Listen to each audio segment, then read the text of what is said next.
Hey guys, welcome back to Medical Coding with Blue. Today's episode is all about internships for brand new medical coders. Is this worth it? If you're brand new to my channel, welcome. I am Blue, I'm a medical coder. Okay guys, so I got a comment and I'm going to read the comment, and so we're going to get into it. So here we go. The comment reads, do medical coders have internship? I have not heard about an internship. Please let us know. I think it is very important that this field should establish an internship for the medical coder program. So every medical coding program is going to be different. There's going to be some medical coding programs that are a good and decent length, 9 months, 12 months, or 18 months. And there's going to be some fast-paced medical coding programs that are maybe 4 months or 6 months or even less, okay? And so they say, oh yes, we offer an internship. Some do. And they say, oh yes, it's an internship. But really you're not learning anything about coding. You're just kind of observing. And if they even allow you to even touch the medical record, it's surprising in most cases, because you have to keep in mind that a lot of these things get wrapped up in HIPAA, right? You can't just have people running around back there willy-nilly. They have to be people who are employed with that company, and they've been previously checked out and everything, and so that they have nothing in their background that's going to make it where they can't participate in medical coding. Because there are some times when people get into this field not knowing that you do have to pass a background check, and they're going to be looking for all kinds of things. They're going to be looking for any past felonies and things like that. So if you have something where maybe there's other private information involved, you know, that can be brought up, and that can prevent you from becoming a medical coder. So that's why a lot of times when you see these internships that are offered, it's usually you're just observing and you're not really doing a whole lot of hands-on coding. And even if you are, sometimes they say, oh yes, you know, you'll do 40 hours of hands-on coding. You know, then it really is all on the person that you're working with to either grade your stuff and make sure that it's actually correct. And sometimes people just don't have time to do that. So when people ask me what my opinion is about internships for brand new medical coders, if they were done right, obviously, yes, that would be great. But because every place is different and not everybody is going to be the same, not everybody uses the same electronic medical record either. It's almost impossible to find that good combination. The thing about getting into medical coding is that it's a very independent sport. I say this a lot on my channel. And for a lot of people, they really want that hands-on attention, and they really want that hands-on coaching. And while that would be great, and it would be wonderful if the industry did that, a lot of times it's a time-sensitive issue where if a company happens to be hiring for medical coders, it's because they need somebody right away, and they don't want to have to go through having to train somebody. That's the problem with a lot of these fast-paced medical coding schools, is that they will push out people that they've trained to use those techniques to pass the test, you know, those you know, where they're trying to get you like those little shortcuts for the test and things like that. They do those things. It does not prepare the student for the real world. And I get those messages all the time from people where they say that they weren't really trained. This is what I hear, guys. This is what is being told to me all the time, that their teacher didn't teach them. They barely learned anything from the school, and they were taught these test-taking techniques, and they were able to pass the test, but now they really don't know what they're doing. And so they're kind of stuck, and then they just kind of apply everywhere, hoping to get something, and some make it and some don't. So it really all depends. But to set yourself up for success, you want to keep in mind that again, while it would be great, you're going to have to do a lot of this self-driven, you know, stuff on your own.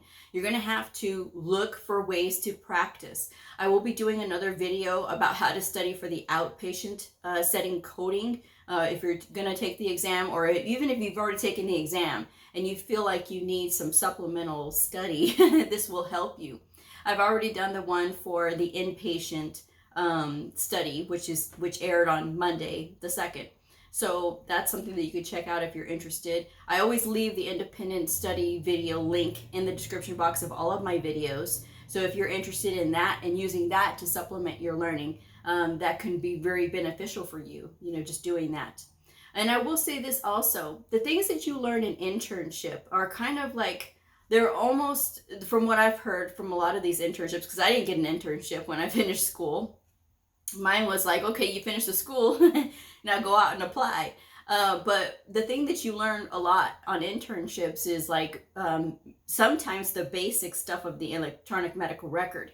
Sometimes you don't, but sometimes you get lucky enough that you do start learning about the electronic medical record. And if you do, then you can certainly add that to your resume, all right? And anything that you did during your internship, you do want to go ahead and include that on your resume as well.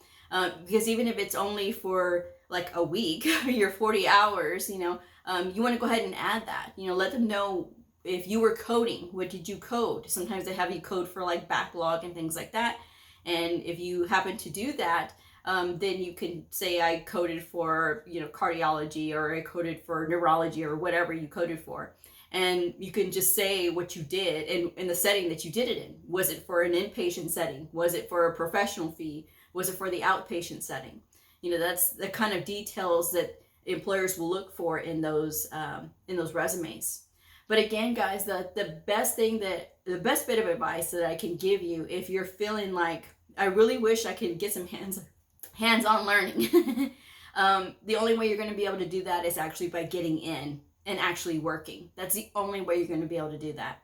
Now, if you can't find a job in medical coding, I've always talked about the alternative positions. You can go into medical billing. You can go into prior authorizations. You can go into, risk adjustment coding. And these are going to get you started. This is going to get you some experience and some exposure to medical coding.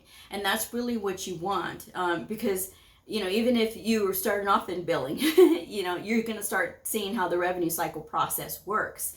And with medical billers, they don't have to be certified, all right? They are just there basically processing paperwork. And then if the insurance company rejects the claim, you as a trained medical coder is going to at least understand why. If there's a missing modifier, you're going to understand why. And sometimes you'll have to send that on to the medical coder, or if they don't have a medical coder, the buck's going to stop with you. So you're going to have to be the one to figure it out. And luckily, you already have your medical coding certification. So this means that you should understand well enough to know at least the basics, because things do come with time. And it's not always going to be the best thing right out of the gate, of course, because you're going to feel lost. You're going to feel lost for a while. And that's a normal part of what we do is feeling lost.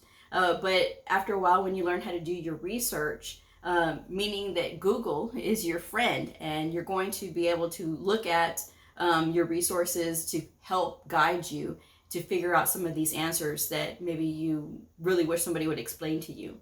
And yes, while there are people on staff, and sometimes they say, well, if you have any questions, let us know, they at least need to know that you've tried to do your research. Don't just run to people and ask questions, willy-nilly. Because as I've always said on my channel, veteran coders are going to put you through your paces. And that's the way this industry is. Even nurses do it to other nurses. There was a saying that I heard from a nurse who said that there's a saying in nursing school that nurses eat their young. It's the same thing with medical coders, because for some veteran medical coders who did not have support in the beginning, they tend to take it out on brand new medical coders that, well, nobody taught me, so I'm not going to teach you. You're going to have to learn. And I don't think that's right, but that's just the way some people are. I mean, for me, I'm always willing to help brand new medical coders when they start, because obviously at my facility, because obviously I would want somebody to help me, but I do expect them to do their research. So that's just something that I would say. But if you don't get an internship, don't feel like you're losing out on something, or you're not getting a job because you did not have an internship. Don't feel like that, because many of us start without an internship. And again, it really is all on you to be out there, be proactive, be out there with a really good resume, a really good cover letter, and be engaged in every single opportunity that you have. It may not be where you want to start. It may not be the place that you want to start your journey, but the point is to start. And if you are not happy with where you are, you can continue to apply at other places. As I've said in the past, you know, it's at will for a reason. We are all at will employment for a reason. So that's something that you can consider when you're out there. Not everything is final, and every place that you start is not going to be your forever home either. So again, you know, getting back to the internships are really kind of meant to introduce you to the world of health information, but it's not going to be a hands-on training thing either. I mean, they may train you with some things, like I said, the electronic medical record, but it's not always necessarily the case. It's, you know, for some people who've told me about their internship experience, they said that they basically sat them in front of a computer and said, here, you do all this coding, and that's it. They didn't really help them or advise them. And they felt like they kind of got gypped because of that. But again, these employers are expecting the schools to do a lot of this training, and sometimes the schools just don't deliver. So really, at the end of the day, these schools are a business, and their business is to get people in and get people out as fast as possible. And while some schools have good instructors, there is a vast majority of them that just do not. And so it really all depends on all the players that are involved, the student themselves as well. Because the student has to be willing to learn medical terminology, learn anatomy. And believe it or not, that's the biggest crying I hear from people. I don't want to have to learn that. Guys, it's a part of what we do. It is a part of what we do. And if you don't know that, you're going to be really struggling. Okay, guys? So that's why I tell you guys, you've got to study that medical terminology. You've got to learn that anatomy. And I will be doing a video about tips for that soon. So I hope you'll tune in for that. So again, don't feel like you're losing out because you don't get an internship. Externships are kind of the same way. Externships are really for like your degree programs, for your degree holders and things like that. And they do that as part of like the relationships they have with the school and things. So that's why a lot of those students will have an externship. But again, sometimes they're just not getting paid. It's just volunteer work. And for some, I've heard they just assembled, you know, charts, or they assembled paperwork, you know, or whatever. They didn't do anything with coding. So again, it really all depends on where you are and who's doing this internship and who set it up. So really sort of take the responsibility on your own and take the initiative to learn on your own, guys. So that way you can be prepared when you get out there and you start applying, and they give you these assessment tests to test your knowledge. If you've stopped studying after you've gotten your certification, guys, and you're still out there applying, and then all of a sudden you get this assessment test and you're just like, I don't know if I could pass this. That's why you need to continue to study. Use those workbooks that I recommended. They're all in the description box below, guys. They are all there. Use them and practice with them. And they're cheap.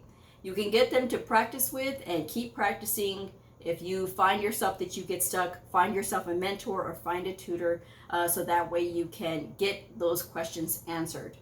Because sometimes that's all it takes, is to have somebody explain it to you one time, and then you're good, right? So that's my episode for today, guys. Short and sweet, but I'm just saying, with these internships, I've heard of people having, you know, okay experiences with it, but it wasn't as hands-on as they thought it was going to be. Okay, but again, you have to remember that they have to protect this patient information. So that's just one of the reasons why sometimes it's just admin work. Okay, so that's my episode. If this video helps you, I hope you like, subscribe, and share, and I will see y'all next time. Bye.